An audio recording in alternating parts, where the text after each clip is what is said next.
Hi, Goddess of Love here. Kamusta kayo dyan, mga goddess ko? So, yeah, again, no, another reading tayo for you, all signs, no? Kamusta kayo dyan? So, let's start natin, Aquarius. Kamusta kayo dyan, mga Aquarius natin, no?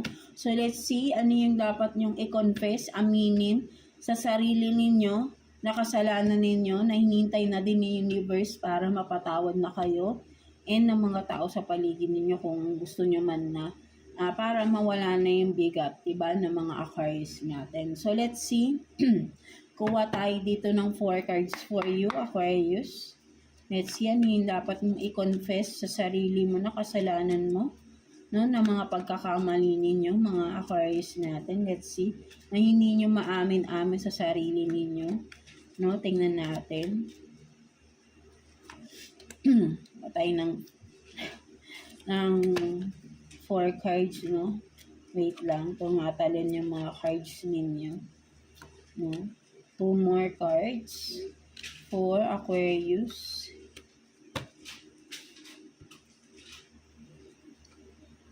So you have this Justice, Knight of Wands, 9 of Pentacles in reverse, and then Page of Swords in reverse. No? Ang nakikita ko naman dito, Aquarius, no, for some of you,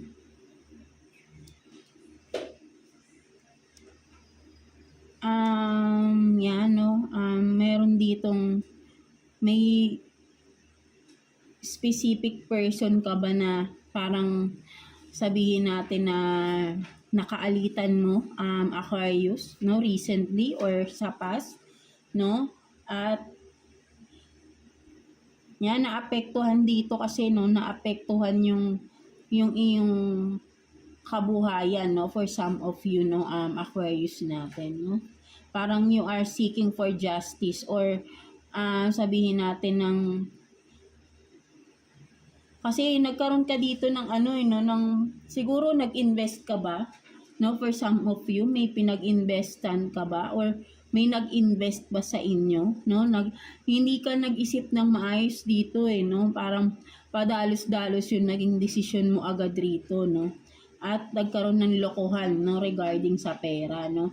At naghihintay ka ng resulta, no? Ang mas na parang nakikita ko rito na mawalan ka ng pasensya or naiinip ka na sa resulta, no? Parang may hinahabol ka ba na justice or may naghahabol sa iyo, no? O take just no, kung saan kayo nakaka-resonate dito, no, Aquarius natin, no? So maybe kung ikaw man ito, Aquarius, na meron ka bang na pera, no, malaking pera, no, big amount ang nakikita ko rito, no. Parang hinihintay, no, parang naghihintay ng kasagutan, no, naghihintay ng message or ini-ignore ang message, no, something like that, no. So ayun yung nakikita ko rito. Kung kayo man ito, Aquarius, no, parang may naghahabol sa inyo, no? May naghahabol, no? Regarding kung ano man nitong nangyari na to regarding sa pera, no?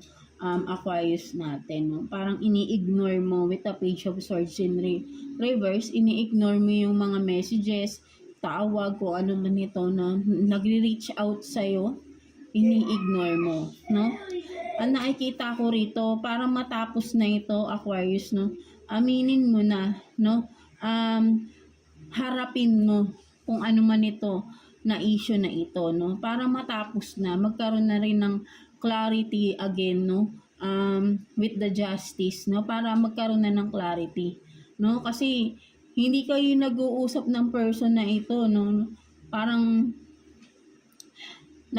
ini-ignore mo or ini-ignore ka, no, something like that, no. Ang nakikita ko rito, ang kailangan mong i-confess, no, Aquarius, yung totoong nangyari, no? Kasi kailangan mong harapin, no, kung ano man itong nangyari regarding sa pera na invest, no? Parang may nag-invest no? At hinahabol niya yun, no? Kasi nga Yan, no, parang sabihin natin yung tao na yun, no, hindi rin siya nag-isip ng maayos, no, bigla, nagtiwala kasi siya no, nagtiwala siya at nag-invest siya, no, at yun nga, no, nagkaroon ng hindi magandang resulta, no, kung kayo man yun Aquarius, of course, no, sinasabi dito ni universe is, may legal kasi rito no, may legal na ano rito, issue rito, no, so, harapin mo, no, lalo na para hindi na lumala yung issue na ito at hindi na lumala kung ano man yung kaso, no, para may nakikita kasi ko may nagsampa ng kaso, no, Aquarius, hindi ito habang buhay na mai-ignore mo, no, ganun no, mga Aquarius natin, harapin mo ito, no, something like that. So ayun yung nakikita ko, hindi mo to matatakbuhan, no. So ayun yung nakikita ko rito, no, Aquarius natin, no. So let's see what's the advice for you ni universe, no. Kuha tayo ng one card dito, mga Aquarius natin. Anong advice ni universe sa'yo? Tingnan natin.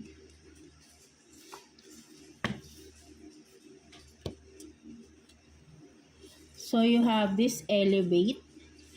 Tingnan natin. You get what you believe you deserve. It's time to raise your standards. So, ang nakikita ko talaga rito, no, sinasabi nga dito is, yan, no, naniniwala ka. May pinaniniwalaan ka sa sarili mo. Siguro for some of you, Aquarius, nakikita ko na sinasabi mo sa sarili mo, wala kang kasalanan, no? Hindi mo maamin sa sarili mo na may kasalanan ka din sa nangyari, no? Kung hindi mo man to sinasadya, kung ano man ito nangyari sa pera na yan, no? Ay sabihin natin sa sarili natin na syempre, involved ka pa din, no? Kailangan mo lang dito sabihin yung katotohanan, no? Palagi naman ganun basta sa katotohanan tayo, magkakaroon ng clarity, no? Ayun lang naman ang kailangan Kung may kasalanan, harapin, no? Hindi natin yan matatakbuhan, no? Something like that, no? Hindi, kasi with the elevate, no? Kailangan mo mag-stand up, no? Speak out, no? Kung ano yung dapat. Kasi nga, hindi habang buhay parang maitatago mo ito, no? Something like that, no, mga Aquarius natin. So, yun sinasabi nga rito, it's time to raise, no? It's time, ang mas nakikita ko, it's time for you to speak the truth, no? Harapin, no? It's time for you to face this, no? Something like that, no? Ayun yung nakikita ko, mas nakikita ko rito, no? Para magkaroon ka naman ng self-worth, no? Pahalagahan mo rin kasi masyado nang nababa na rin yung dignidad mo rito. Kung magkakaroon ng magandang pag-uusap, no? Mare-resolve rin ito, no? Something like that, Aquarius. Huwag mo nang palalain kung ano mang itong issue na to, lalo na nasa legal na for some of you, no? Mga Aquarius natin, no? So, yeah.